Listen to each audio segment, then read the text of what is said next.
আগিয়া কতখানে গাবো হয়েছে?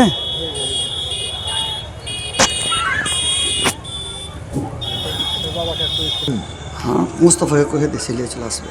কহে দিয়েছেন? ওয়া রাহমাতুল্লাহ।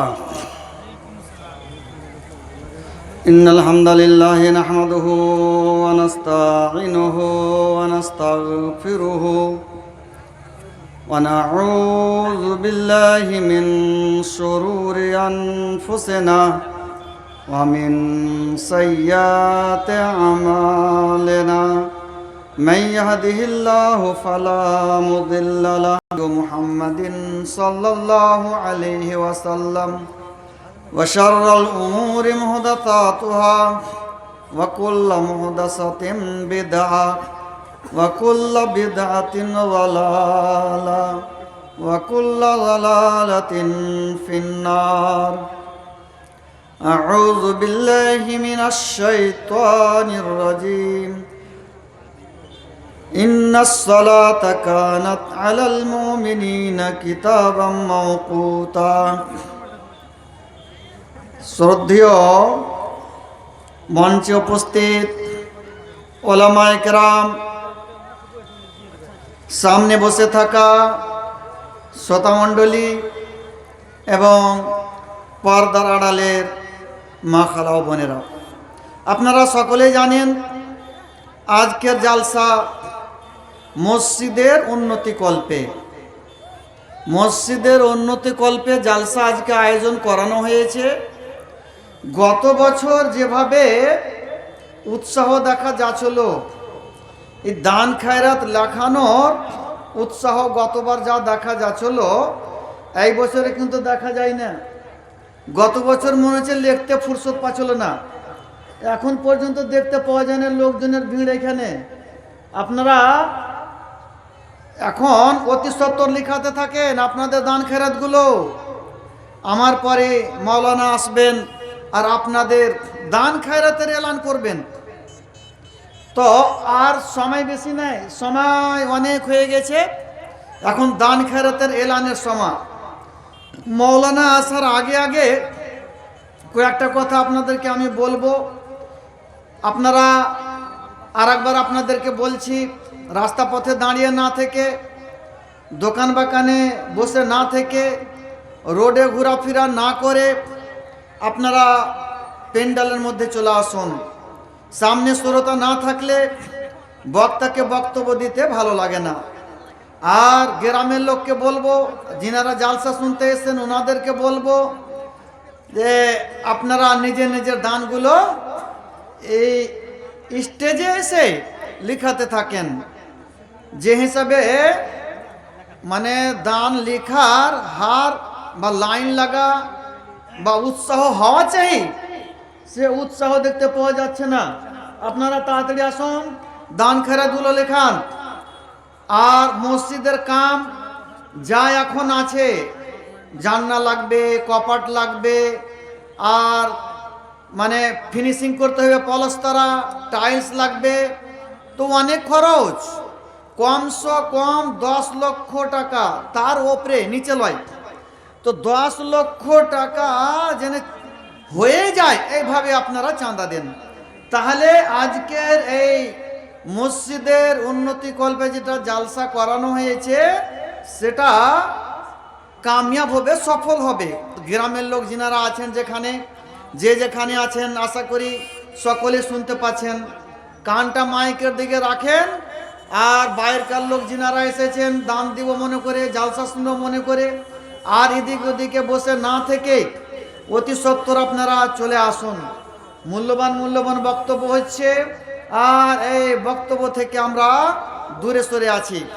এবার কয়েকটা কথা আপনাদের সামনে বর্ণনা করব, আপনারা সকলেই মনে রাখবেন আর মনে রেখে তার উপরে আমল করবেন। আমল করার মতন কয়েকটা কথা। আমরা একটা চিন্তা করি যে আল্লাহ আমাদেরকে কেন সৃষ্টি করেছেন। আপনাকে যদি জিজ্ঞাসা করি যে আল্লাহ তাআলা আমাদেরকে কেন সৃষ্টি করেছেন, সকলেই বলে দিবেন যে আল্লাহর ইবাদতের জন্য সৃষ্টি করেছেন। সকলেই বলবেন। যাকে জিজ্ঞাসা করবো, জয়জন বসে আছেন সকলেই বলবেন যে ইবাদত করার জন্য আল্লাহ তাআলা সৃষ্টি করেছেন। কিন্তু এই কথা আর আমলের মধ্যে পার্থক্য আছে। ইবাদতের জন্য সৃষ্টি করেছে আমরা জানছি আর বলছি, কিন্তু দেখেন মসজিদে কয়জন লোক, মসজিদে কয়জন লোক থাকছে, নামাজে কয়জন হাজির হচ্ছে, ইবাদত আমরা কোথায় করছি? ইবাদতের জন্য সৃষ্টি করেছে, তো ইবাদত আমরা কোথায় করছি? তো আমরাকে দেখে মনে হচ্ছে যে আল্লাহ তাআলা আমাদেরকে সৃষ্টি করেছেন কেন? যে আমরা এই পৃথিবীতে এসেছি ঘর বাড়ি তৈরি করব, ধন সম্পদ জমা করব, আর চাষবাস করব, ব্যবসা করব, ছেলে মেয়েদের জন্য কিছু কামিয়ে যাব, কিছু টাকা পয়সা জড়ো করে নেব, একত্রিত করে নেব, আর তারপরে মরে যাব। এটা আমরা মনে করি, যদিও আমরা মুখে না বলি, দেখে এটা মনে হয়।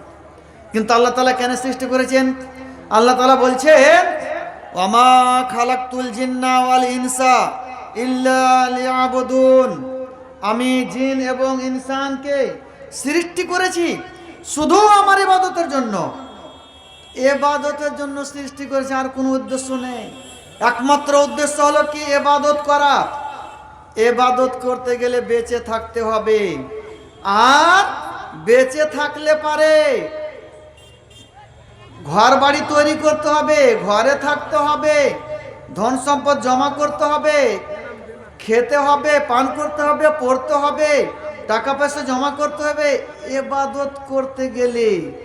তার মানে কি? আগে ইবাদত করলেন, তারপর ধন সম্পদ জমা করেন, টাকা পয়সা জমা করেন, ঘর বাড়ি দেন, ছেলে মেয়েদের জন্য সম্পদ জমা করেন, এগুলো নিষেধ নাই? এগুলো তো আল্লাহ তাআলা আদেশে দিয়েছেন। কি বলছেন আল্লাহ তাআলা? ফাইজা কুজিয়াতিস সালাত, যখন নামাজ পড়া হয়ে যাবে, ফান্তাসিরু ফিল আরজ, তো জমিনে তোমরা ছড়িয়ে ছিটিয়ে যাও, ওয়াবতাগু মিন ফাজলিল্লাহ, আর আল্লাহর রুজি তলাশ করো। তার মানে কি বুঝতে পারা গেল? যে শুধু ইবাদত করতে আল্লাহ বলে না, ইবাদত করলেন, তারপর ধন সম্পদ জমা করেন, টাকা পয়সা জমা করেন, ঘর বাড়ি দেন, ব্যবসা করেন, চাকরি করেন, চাষবাস করেন, সব করেন। তো আগে ইবাদত করতে হবে। আর ইবাদতের মধ্যে 1 নম্বর ইবাদত হলো নামাজ। নামাজ পড়তে হবে। নামাজ না পড়লে মানুষ মুসলমান থাকে না। তো মুসলমান থাকতে গেলে, মুসলমানের রেজিস্টারে নাম লেখা থাকতে গেলে কি করতে হবে? 5 ওয়াক্তের নামাজ পড়তে হবে। 5 ওয়াক্তের নামাজ না পড়লে পারে মুসলমানের রেজিস্টারে নাম থাকে না। এই জন্য রাসূলুল্লাহ সাল্লাল্লাহু আলাইহি ওয়াসাল্লামের যুগে মুনাফিকেরাও নামাজ পড়তে আসতো 5 ওয়াক্তের নামাজে। আর রাসূলুল্লাহ সাল্লাল্লাহু আলাইহি ওয়াসাল্লাম হাজিরা নিতেন। একদিন ফজরের নামাজের পর হাজিরা নিছেন। সুনান আবু দাউদে হাদিস আছে, সহিহ হাদিস। কি বলছেন? আশাহিদুন ফুলান, আশাহিদুন ফুলান, অমুক লোক কি আছে, অমুক লোক কি আছে? দেখা গেল নাই, মানে ওরা মুনাফিক ছিল। রাসূলুল্লাহ সাল্লাল্লাহু আলাইহি ওয়াসাল্লাম কি বলছেন? ইন্না হাতাইনিস সালাতাইন, এই দুটো নামাজ মানে ফজর আর এশা, আসকালুস সালাওয়াত আলাল মুনাফিকিন, মুনাফিকের উপরে সবচাইতে ভারী নামাজ। তারা যদি জানতো এই নামাজে কত নেকি, হাঁটতে না পারলে হাঁটুর ভরে আসতো। এবারে সকলকে নামাজ পড়তে হবে। নামাজ তো যারা পড়ে না, আর যারা নামাজ পড়ছে তারাও আগে নিজের কামকে বজায় রাখছে। নিজের কাম হবে তারপরে নামাজ পড়বো, কিন্তু এই তো শরীয়ত না। শরীয়ত এটা বলে না যে আগে কাম করলেন তারপর নামাজ পড়েন। শরীয়ত কি বলছেন? ফাইজা কুজিয়াতিস সালাত ফান্তাসিরু ফিল আরজ, নামাজ পড়া হয়ে যাবে তো জমিনে ছড়িয়ে ছিটিয়ে যাও, কাম কাজ করো। আগে নামাজ পড়ো তারপর কাম কাজ করো, শরীয়ত বলছে। সূরা জুমার এটা আয়াত, আগে নামাজ পড়ে নাও, ইবাদত করে নাও, তারপরে জমিনে ছড়িয়ে ছিটে যাও, কাম কাজ করো, মাঠে কাজ করো, ব্যবসা করো, দোকানদারি করো, ডাক্তারি করো, বিভিন্ন কাজে লেগে যাও। তো আগে কি করতে হবে? আগে আল্লাহর ইবাদত করতে হবে, তারপর কাম কাজ করেন। আমরা কি করছি? উল্টা করে দিয়েছি, আল্লাহর আদেশের উল্টা করে দিয়েছি। আগে কাম কাজ শেষ হবে তারপর নামাজ পড়বো। হয়তো মনে মনে আপনারা বলবেন, হ্যাঁ মৌলানা আপনি যে খালি বলছেন যে কাম কাজ করতে, নামাজ পড়তে হবে, দিয়া কাম কাজ করতে হবে। আমরা তো ওটাই করছি, নামাজ পড়ছি আর কাম কাজ করছি, এটাই তো করছি। কিন্তু হিসাব করেন, চিন্তা করেন যে আপনারা আগে কামকে প্রাধান্য দিচ্ছেন না নামাজকে প্রাধান্য দিচ্ছেন? হিসাব করেন, জোহরের নামাজের টাইম কখন হচ্ছে বলেন তো? নিচে হনে এদিকে যারা বসে আছেন, জোহরের টাইম কয়টায় হয়? কয়টার সময় টাইম হচ্ছে জোহরের? কেউ জানেন?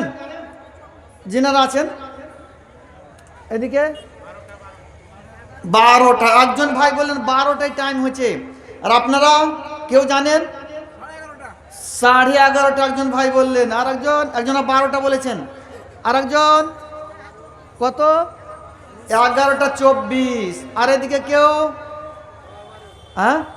12:15। দেখেন এইখানে মতভেদ হয়ে গেল। একজন করছে 11:30, একজন করছে 12:15, একজন করছে 12। এইখানে মতভেদ হয়ে গেল। তার মানে কি যে আসল টাইমটা সবাই জানে না। জোহরের যে টাইম, এই টাইমটা সবাই জানে না। এটাকে আলাদা করে ভিডিও করেন তো, এই জোহরের টাইমটা। যে জোহরের টাইমটা যে সময়ে 11:22 হয়, 11:23 হয়, এখন 11:24 হয়েছে। এখন কখন হচ্ছে? 11:24 টাইম হয়ে গেছে জোহরের টাইম। সময়ে 11:30 হবে, সময়ে 11:35 হবে, 40 হবে, 45, 48। ওই দিকে আর পার হবে না। 11:22 থেকে নিয়ে 48-এর মধ্যে এখানে জোহরের টাইম হবে, ওই দিকে আর পার হবে না। তো এদিকে 11:24 টাইম হয়ে গেল। এর আর আজান দিচ্ছে 12টায়, কেউ আজান দিচ্ছে 12:30টায়, কেউ আজান দিচ্ছে 12:15টায়। আসলে আজান কয়টায় হওয়া উচিত? 11:30টাতে আজান হওয়া উচিত। এখন আসরের হিসাবে, মাগরিবের হিসাবে, ফজরের হিসাবে, অন্য নামাজের যেমন আজান হচ্ছে ওই হিসাবে যদি ধরা যায় তো 11:30টাতে এখন জোহরের আজান হবে। মনে করেন আসরের আজান আগে কয়টায় হয়েছিল? 3:15 হয়েছিল কি হয়েছিল না? বলেন, জোরে বলেন। 3:15 হয়েছিল কি হয়েছিল না? যা কেউ বলতে পারে না, জানে না মনে হচ্ছে। 3:15 হয়েছিল তো? এবার বুঝেন কথা, না বুঝাবার জন্য বলছি। 3:15 হলে 3 এলো।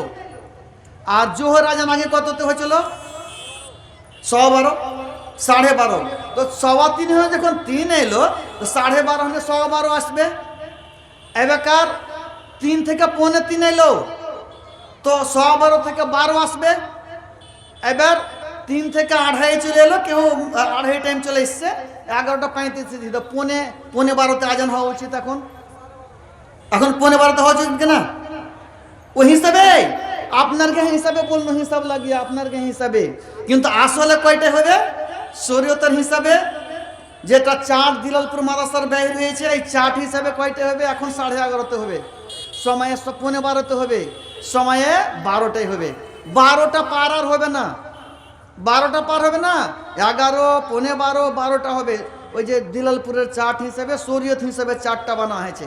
তো দিলালপুরের যেটা চার্ট আছে, ওটা চার্ট দেখে সবই আজান দিচ্ছেন। আসর দিচ্ছেন, মাগরিব দিচ্ছেন, এশা দিচ্ছেন, ফজর দিচ্ছেন। তো এটাও দেন। এশার নামাজটা দেরি করাই উত্তম। এশার নামাজটা হাদিসের মধ্যে এসে যে রাসূলুল্লাহ সাল্লাল্লাহু আলাইহি ওয়াসাল্লাম কোনো পারোয়াই করতেন না, যত দেরি হবে হোক। এশার নামাজ 16 রাত, মানে 10টা পার করে দিতেন, 9টা পার করে দিতেন। মানে এশারের নামাজ পড়তে। তো এশার নামে যত দেরি হবে অত ভালো। জোহরের নামাজ যত সকালে পড়বেন, টাইম হওয়ার পরে পড়বেন, ওটাই ভালো। এবার শুনেন, জোহরের নামাজ আউয়াল ওয়াক্তে পড়া, মানে যেটা টাইম হলো ওটাই হলো আউয়াল ওয়াক্ত। আউয়াল ওয়াক্ত কোনটা? যেটা টাইম হলো ওটাই হলো আউয়াল ওয়াক্ত। রাসূলুল্লাহ সাল্লাল্লাহু আলাইহি ওয়াসাল্লাম কখন নামাজ পড়তেন? সহিহ বুখারী, মুসলিম হাদিসের প্রত্যেক কিতাবে হাদিস আছে। এজা দাহাজাতিস শামস, এজা জালাতিস শামস, সূর্য ঢলে যেত, রাসূলুল্লাহ সাল্লাল্লাহু আলাইহি ওয়াসাল্লাম আজান দিতেন আর সুন্নাত পড়ে নামাজ পড়ে নিতেন। তো সূর্য কখন ঢলছে? এখন 11:24 ঢলছে, 11:25 ঢলবে, 11:26 ঢলবে, 27 ঢলবে। এখন হিসাবে, শরীয়ত হিসাবে, দিলালপুরের চার্ট হিসাবে 11:30তে আজান হওয়া উচিত। ওই সময় রাসূলুল্লাহ সাল্লাল্লাহু আলাইহি ওয়াসাল্লাম আজান দিতেন, তারপর নামাজ পড়তেন। তো এই যে 11:30টায় আজান দেন, তো নেকি কি পাবেন? সহিহ বুখারীতে হাদিস আছে, ইমাম বুখারী বাব বেঁধেছেন যে বাবুত তাহজির ইলা যোহর, জোহরের নামাজকে আউয়াল ওয়াক্তে পড়ার নেকি। প্রত্যেক নামাজকে আউয়াল ওয়াক্তে পড়ার নেকি আছে, কিন্তু জোহরের নামাজের আরও নেকি, খাস করে নেকি বর্ণনা করা হয়েছে। এই জন্য ইমাম বুখারী বাব বানছেন বাবুত তাহজির ইলা যোহর, জোহরের নামাজকে আউয়াল ওয়াক্তে পড়া। যে হাদিস লিখছেন কি, লাউ ইয়ালামুন নাস, মানুষ যদি জানতো মাহফিল নেদা আজান দিলে কত নেকি, তো কি করতো? লাস্তাহামু, কোরআনদাজি করতো, গুলি বাঁট করতো। মানে নেকি যদি জেনে নিত আজান দেওয়ার, আর প্রথম কাতারে দাঁড়াবেন নেকি জেনে নিত, তো সবাই চলে আসতো আর বলতো আমি আজান দেবো, বলতো আজ আমি আজান দেবো। তো সবাই তো আজান দিতে পেবে না, কে পাবে? একজন পেবে। তখন গুলি বাঁট করতে হতো, জোহরে ই দিবে, আসরে ই দিবে, মাগরিবে ই দিবে। এই আউয়াল কাতারে, প্রথম কাতারে দাঁড়াবেন নাকি যদি জেনে নিত, গোটা গ্রামের লোক প্রথম কাতারে দাঁড়িয়ে যেত, সবাই তো জায়গা পেবে না প্রথম কাতারে। তখন গুলি বাঁট করতে হতো, জোহরে এরা দাঁড়াবে 5-10 জন, আসরে এরা 10 জন, মাগরিবে এরা 10 জন দাঁড়াবে প্রথম কাতারে, এই গুলি বাঁট করতে হতো। তারপরে বলছেন কি, লাউ ইয়ালামুনা মা ফিত তাহজির, জোহরের নামাজ আউয়ালাতে পড়ার নাকি যদি মানুষ জেনে নিত, তো লাস্তাবাকু দৌড়াদৌড়ি করতো, দৌড়াদৌড়ি করতো, সবাই বলতো জোহরের নামাজ আওয়াল লাগতে পড়বো, জোহরের নামাজ আওয়াল লাগতে পড়বো, সবাই বলতো। এত নেকি, নেকি বলাই হয়নি, যার করে মানুষ জানতে পারে না আর পিছিয়ে পড়ে থাকছে। তো জোহরের নামাজের আউয়াল লাগতে পড়ার নেকি কত, অনেক নেকি। যেমন রোজা রাখার নেকি বলা হয়নি, আল্লাহ বলছেন যে আমি নেকি দেবো, আমার মুনাসিব ইবাদত রোজাটার, আমি ইবাদত, আমি নেকি দেবো। ওই রকমই জোহরের নামাজ আউয়াল ওয়াক্তে পড়ার কত নেকি আল্লাহ বলেনি, রাসূল বলেননি, অনেক নেকি। তার মানে ওই অনেক নেকি থেকে আমরা মাহরুম থাকছি, আমাদের এলাকার লোক মাহরুম থাকছি। তারপর বলছেন, একটা সুনান আবু দাউদের হাদিস আছে, রাসূলুল্লাহ সাল্লাল্লাহু আলাইহি ওয়াসাল্লামকে জিজ্ঞাসা করা হলো আইয়ুল আমালি আফজাল, কোন আমলটা আফজাল, উত্তম? তো রাসূলুল্লাহ সাল্লাল্লাহু আলাইহি ওয়াসাল্লাম বললেন আসসালাতু ফি আউয়ালি ওয়াক্তিহা, আউয়াল ওয়াক্তে নামাজ পড়া সবচেয়ে উত্তম কাম। জোহরের নামাজ হোক, আসর হোক, মাগরিব হোক, আম হয়ে গেল হাদিসটা। আর আগে যেটা হাদিস পড়লাম ওটা জোহরের নামাজ আউয়াল ওয়াক্তে পড়ার নেকি। তাহজির মানে সব নামাজ আউয়াল ওয়াক্তে পড়া, কিন্তু এখানে ইমাম বুখারী মুরাদ লিখেছেন জোহরের নামাজ। জোহরের নামাজ আউয়াল ওয়াক্তে পড়ার নেকি অনেক, এই অনেক নেকি থেকে আমরা মাহরুম থাকছি। তো সকলে যিনারা শুনছেন গ্রামে যে আলোচনা করবেন যে আমরা অনেক নেকি থেকে বঞ্চিত থাকছি, আউয়াল ওয়াক্তে জোহরের নামাজ পড়ি না, এটা আমরা নিজের আত্মা মানে কি বলে খাহিসকে, প্রবৃত্তিকে আমরা প্রাধান্য দিছি। আগে কাম হয়ে যে মল না, যদি আউয়াল ওয়াক্তে জোহরের নামাজ পড়ি তো কাম যে হবে না। এখন মানে আরাম যারা কাম করছে ওরা ঘড়ি দেখে কাম করছে। আপনারা আজান শুনে না, আজান আপনি 12টায় দেন গা, চাহে 11:30টায় দেন, চাহে 2টায় দেন, কিছু দেখে না ওরা। ওরা ঘড়ি দেখছে, ঘড়ি দেখে লাগছে আর ঘড়ি দেখে ছাড়ছে। এখন মানে আজানের ভরসা করে না, এই যে ওই বাহানাটা এখন শেষ, যে আজান দেবো তো মাঠে কাম ছেড়ে সব পেট চলে আসবে, এটা বাহানা শেষ, এখন এই যুগে আর নেই। তো আউয়াল ওয়াক্তে আজান দিবেন, এটাই হলো সঠিক। সবই নামাজ আউয়াল ওয়াক্তে দিচ্ছেন, এটা কেন দিবেন না? কেন দিবেন না? কোথাহিটা কেন করবেন? বয়স্ক মানুষ যাদের কোনো কাম নেই, ওরা বৈশা বৈশা টাইম পার করছে, বৈশা বৈশা নেকিটা নিতে, নেকি থেকে মাহরুম থাকছে বৈশা বৈশা। আমাদের এলাকাতে অনেক জায়গাতে টাইম এখন 12টি আজান হতে লেগেছে, বুঝতে শিখেছে মানুষ, অনেক আজান দিতে লেগেছে। আস্তে আস্তে আস্তে আউয়াল ওয়াক্তে আজান দিতে শিখেন। জোহরের আজান 11:30টায়, 12:15টায়, 12টা পার হবে না। এটা অন্য নামাজের হিসাবে যেভাবে দিচ্ছেন ওই মিলিয়ে আমি বললাম, আর দিলালপুরের চাট হিসাবে বললাম, আর শরীয়ত মোতাবেক বললাম এটা। তো এটা সবাই খেয়াল রাখবেন, জোহরের নামাজটা আউয়াল ওয়াক্তে পড়ার চেষ্টা করবেন সবাই। আর যেটা বলা হয়েছে যে এই যে ইস্তাদাল হাররু ফাবরিদু বিসসালাত, যখন গরম খুব হবে তো জোহরের নামাজকে ঠান্ডা করো। তো এপ্রিল মাসে, মে মাসে গরম হয় কি না, বেশি গরম হয়, তখন জোহরের টাইম হয় 11:40-এ। তো 11:40-এ বেশি গরম থাকে না 1টা-2টার দিকে বেশি গরম থাকে, 12:30টার দিকে বেশি গরম থাকে? কেউ বলবেন? 11:40-এ বেশি গরম থাকে এপ্রিল মে মাসে, না 12:30টায় বেশি গরম থাকে? 12:30 তো বেশি গরম। তার মানে কি আবরেদু আমাদের দেশের লেগে নেই, ও সৌদি আরবের দিকে আছে, বা যেটা গরম দেশ যেটাতে টাইম হয় নামাজের তখন গরম থাকে, ওই দেশের জন্য আছে। কিন্তু আমাদের দিকে যেখানে টাইম হচ্ছে ওখানে তো কমই গরম থাকছে, তো ঠান্ডা করার কোনো মতলব হয় না, যেমনি টাইম হবে তেমনি আমাদের দিকে আজান দিতে হবে। দিল্লিতে দেখেন, দিল্লি যাবেন, ওরা আমাদের মতন কোথায় করে না, আমাদের এখান থেকে 45 মিনিট পর দিল্লিতে টাইম হয়, যাবেন দেখবেন ওখানে যেমনি টাইম হবে তেমনি আজান দেয় দিল্লিতে। তো জোহরের নামাজটাকে আউয়াল ওয়াক্তে পড়বেন, আরও টাইম থেকে নিয়েছেন, 12:30 নিয়ে যাবেন না, কোনোদিন নিয়ে যাবেন না, 12:15 নিয়ে যাবেন না, 12 তক নিয়ে যান, 11:30, 12:15, বাস হ্যাঁ, এইভাবে নিয়ে যাবেন। সময় 11:30 দিবেন, 11:45 দিবেন, 12টাতে দিবেন, আর 12 পার করবেন না। এবার কয়েকটা কথা আছে যেটা আমাদের এলাকাতে প্রয়োজন মনে করছি বলা, আর এটা জানা দরকার। এগুলো সব গড়বড় হয়ে আছে, সব সোজা করতে হবে। এখন মাদানী সাহেব বক্তব্য রাখছিলেন যে সোশ্যাল মিডিয়া এতে সব ফেঁসে যায়, কত বেহায়ামু করছে, নাজায়েজ কাম করছে, নাচ গান করছে, আর নানা রকমের নাজায়েজ অবৈধ কাজ করছে। তো ওইগুলো থেকে বাঁচতে হবে। তার সঙ্গে সঙ্গে আরও কিছু কাম আছে যেগুলা মানে বেশিরভাগ প্রশ্ন আসে আমার কাছে। একজন প্রশ্ন করছে, মৌলানা মানিজি দেওয়া চলবে? দিনে 1-2জন ফোন করবেই। মানিজি বুঝেন আপনারা? মানিজি মানে আকিকাতে ছেলে হলে 2টা লাগে আর মেয়ে হলে 1টা। তো ছেলে হয়েছে তাও 3টা দিবে, মেয়ে হয়েছে তো 2টা দিবে, বুঝতে পারলেন? তো যেটা বেশি দিবে ওটাকে করছে মানিজি। হাদিসে কি আছে? আনিল গোলামে শাতানে ও আনিল জারিয়াতে শাতুন। ছেলে হলে 2টা লাগবে, মেয়ে হলে 1টা। এবার ছেলে হয়েছে বুঝেন, তো বলছে মানিজি দেওয়া চলবে? মৌলানা ছেলে হয়েছে মানিজি মানে ও 3টা দিবে। তাহলে ছেলে যে 2টা লাগবে, 2টা নিয়েছি, মৌলানা 2টা নিয়ে নিয়েছি। যা মাংস কত দরকার? 20-25 কিলো হলেই হবে মাংস। তো 2টা যেটা নিয়েছেন, 2টাতে কত মাংস হবে? 10-12 কিলো হবে। 10-12 কিলো হবে 2টাতে নিয়েছে। আর মাংসের প্রয়োজন 25 কিলো 20 কিলো। এবার কইছে আর একটা দেবো, নাজায়েজ করবো। নাজায়েজের এজাজত চাইছে, নাজায়েজ করার, হারাম কাম করার এজাজত দেন। এজাজত চাইছে নাজায়েজ করার। মানে যেটা মৌলানাকে পুছ করবেন কেনা, কেউ কহবে জায়েজ, কেউ কহবে না জায়েজ। আর আমার কাছে একেবারে না জায়েজ, আমি দলিল দিয়ে বুঝিয়ে দেবো কেন না জায়েজ। কোনো প্রয়োজন নাই মানিজির। ছেলে হবে 2টা আকিকা দিবেন, 30 কিলো 60 কিলো মাংস হবে। আর কত লোক আছে আপনার গ্রামে? কত বড় আপনি, বংশ কত বড় আছে আপনার? আর সব আকিকার মাংস দিতে হবে, এটা কোনটা হাদিস আছে? গোটা এলাকাকে আকিকার মাংস দিতে হবে, গোটা বংশের লোককে আকিকার মাংস দিতে হবে, কোনটা আছে? জয়জনকে দরকার হবে তয়জনকে দেন। তো ছেলে হয়েছে 30 কিলো করে 60 কিলো মাংস হবে, অনেক মাংস হতে বলছে মানিজি একেবারে হারাম।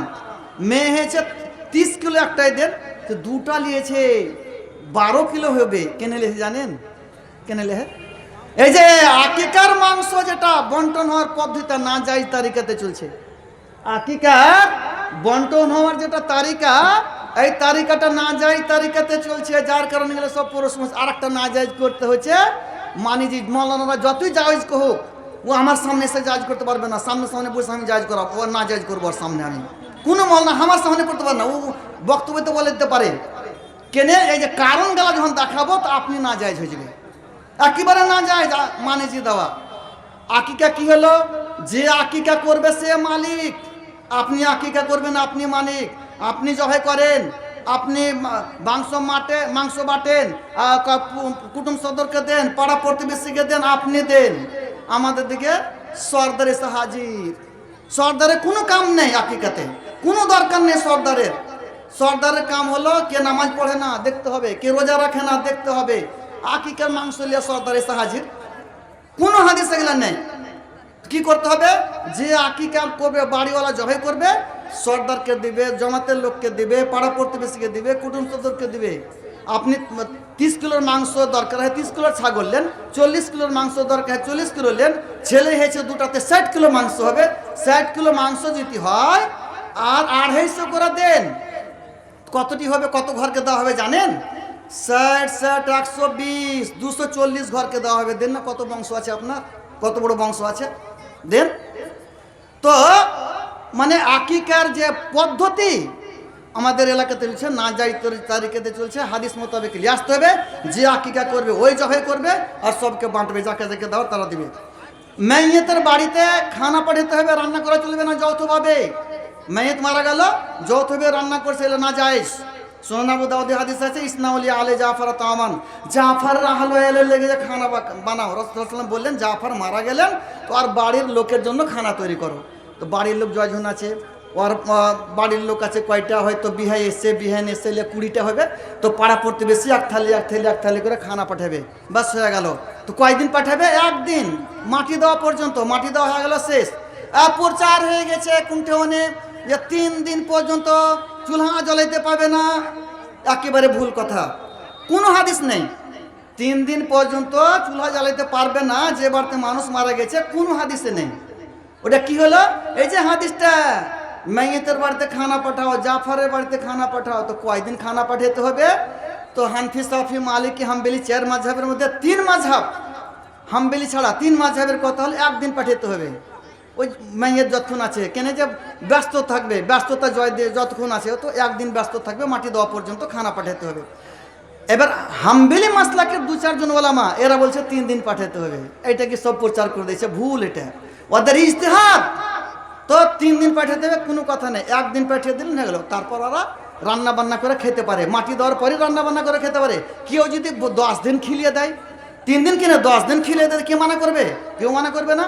কিন্তু আসলে 3 দিন চুলহা জ্বালতে পারবেন না, এটা ভুল। আর একটা কথা শুনেন, এই যে বিয়ে দিচ্ছেন না আপনারা একই পেন্ডালে, এলে মনে রাখবেন সবাই, বাড়তি যে আলোচনা করে মোল্লা মানা করলে কহে দেবেন যে জোর করে মানা করেছে, যে একই পেন্ডালে পুরুষ আর মহিলাকে খানা খাওয়াইছেন বিয়েতে। পেন্ডাল করতে নিষেধ নাই, পেন্ডাল করেন, কিন্তু একই পেন্ডালে পুরুষ মহিলাকে খাওয়াবেন। একটা টেবিলে বসে গেছে, ওটা একটা মহিলা, এটা একটা পুরুষ, এটা একটা পুরুষ, এটা একটা মহিলা, একেবারে হারাম।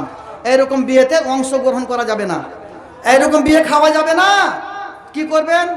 আগে পুরুষকে খাওয়িয়ে দেন যেমন আগে হয়েছিল, তারপর মহিলাকে খাওয়ান। আর না তো দুটো পেন্ডাল করেন, একটা পুরুষের একটা মহিলার, কিন্তু একই সঙ্গে পুরুষ আর মহিলাকে খাওয়াইবেন, একটা হারাম কাম। আর একই সঙ্গে বসিয়ে দিচ্ছে, একই পেন্ডালে একই সঙ্গে, এটা হারাম কাম। এই হারাম কাম থেকে বাঁচতে হবে। আর খাবেন না, ওদেরকে দেখবেন, ওরা দেখা দেখি করছে, দেখা দেখি করছে। যে বিয়ে দেবে ওকে গুনাহ হবে, যে দাওয়াত খেতে যাবে ওকে গুনাহ হবে, যে দাওয়াত খাওয়াইবে ওকে গুনাহ হবে।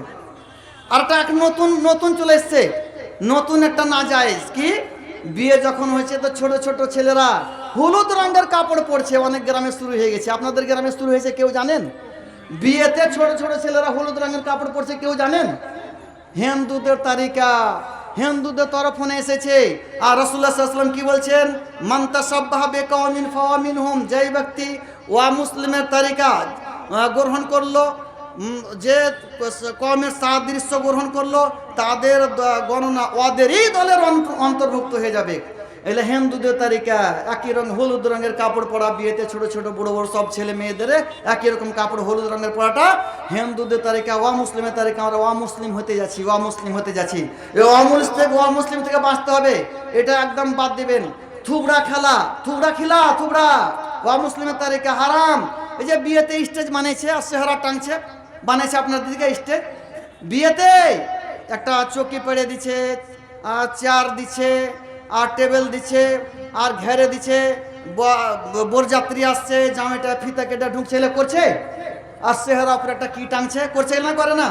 আপনারা মনে দেখেননি, মনে হচ্ছে দেখেনি লাগছে। হ্যাঁ, অনেক শুরু হয়ে গেছে এলাকাতে, এগুলো হারাম কাম, ওয়া মুসলিমের কাম। এগুলো ওয়া মুসলিম হয়ে যাবে, এগুলো যারা করবে এগুলো ওয়া মুসলিম হয়ে যাবে। তো বুঝতে পারলেন? এটা মনে রাখেন। বরযাত্রী যাওয়া, ডুলি বিবি যাওয়া তো হারাম আছে, বরযাত্রী ডুলি বিবি সব তো হারাম আছে এগুলা। তো এগুলা এই নতুনভাবে আমাদের দিকে ঢুকেছে, এগুলো থেকে আমাদেরকে বেঁচে থাকতে হবে। যে অনেক কিছু বলা হলো, এগুলো যারা শুনলেন, গ্রামে যে আলোচনা করবেন যে মৌলানা সব হারাম করে দেয়, বলবেন আমার নাম দিয়ে একবারে আলোচনা করবেন, যেন জোরদার হাঙ্গামা হয়ে যায়, সবাই যেন জানতে পারে, আর এগুলো হারাম কামকে যেন ছাড়ে। বুঝতে পারলেন? আমি বক্তব্য এখান থেকে এতে করলাম। আল্লাহ তাআলা যেন আমাদেরকে কোরআন হাদিস বুঝার তৌফিক দেন এবং কোরআন হাদিসের উপরে আমল করার তৌফিক দেন, আমিন। এখন আপনাদের সামনে বক্তব্য রাখবেন ফজিলাতুল শেখ জনাব মাওলানা আব্দুস শুকুর রহিমি।